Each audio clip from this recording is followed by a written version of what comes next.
Hey guys, we are back in Grenada. As you've seen in the thumbnail, a bad thing can happen when the hatches, the emergency hatches pop out and you don't have the safety brackets.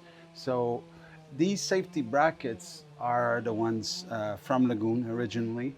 That's the kit that they send out. It's 1/16 thick aluminum. If you look here, you can see very clearly that this edge is super short. Okay, so it's very easy actually to bend back. There's nothing much holding it back. And if you look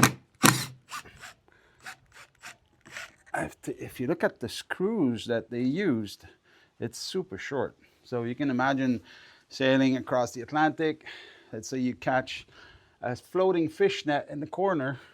This would be rather easy to actually rip out.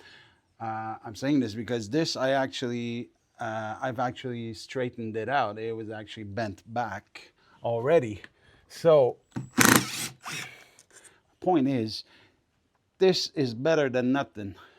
But I'm going to show you what's better than this to make it pretty much foolproof that it'll never come off.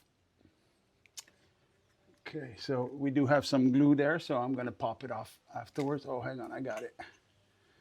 Okay, so you can see the thickness of this. That's 1/16. And the bent back edge, super short. So you don't need much leverage to actually bend this back like it was on this bent. It was all bent back. All right, let's go see what we have as a replacement. So here's what I suggest as a replacement. You can see stainless steel versus aluminum. Big difference. What I did, I made them a little bit longer. And if you look carefully here, so we got a stainless screw with aluminum, right? And you can see when they put it in, they didn't put any Tef gel. Bottom line, stainless steel and aluminum, what happens is you got galvanic corrosion, right? So you can see it on this hole, on this hole, on this hole. It's already pitting, so it's already started to corrode because of the stainless steel. So what happens with time, the hole will just become bigger and this won't even be holding on within a few years. It doesn't take that long. So it's never a good idea to have aluminum with stainless steel screws. So what we have is stainless with stainless bolts, right?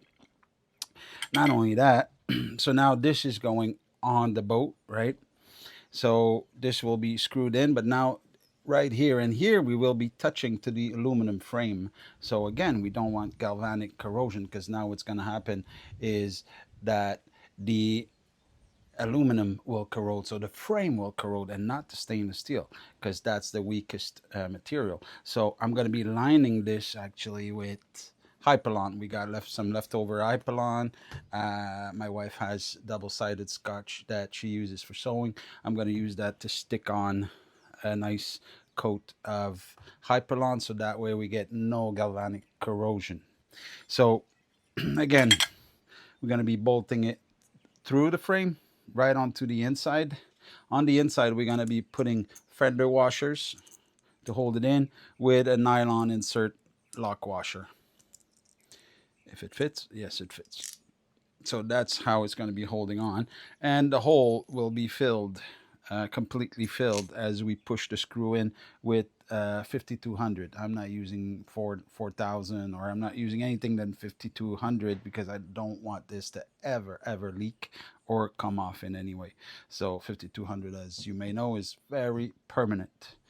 So okay, next step, I'm going to be lining this. So installation is done. As you can see, I put the bolts, the heads on the inside and not the outside, so I didn't have the nut sticking out on this side. I think it looks better this way, and I'll show you the outside. It's kind of perfect as it is. So they're torqued down properly. The better way to do this would be to actually have a backing plate that does all three. and a thicker backing plate, maybe 14 gauge or something.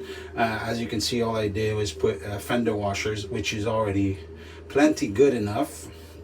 But a better solution, like my buddy Dave did, would be to put a backing plate full length with 3 holes. But we were in a time crunch when we were in Montreal, and the fabricator didn't have time to make the backing plate, so that's why we're putting it like this. Now let me show you the outside.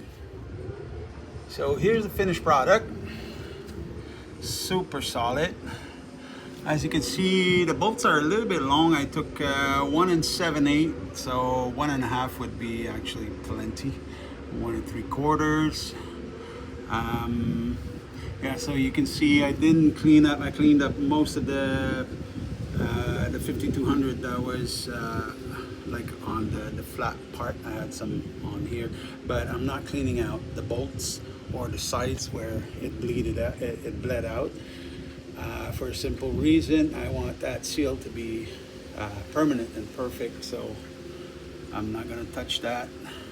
Just the bead that has gone out, this one here, just cut it once it's dried. After a few days, I just cut it with a knife, make it nice and clean. But around the bolts, I'm going to leave it as is. So again, in my opinion, not the best. Some people fiberglass it in, which is not a bad idea. So this is a quick and easy and cheap solution. One step better than the Lagoon solution, just having these bolts all the way through. So like and subscribe. See you next time. As you see, a little bit, I know, not okay like this.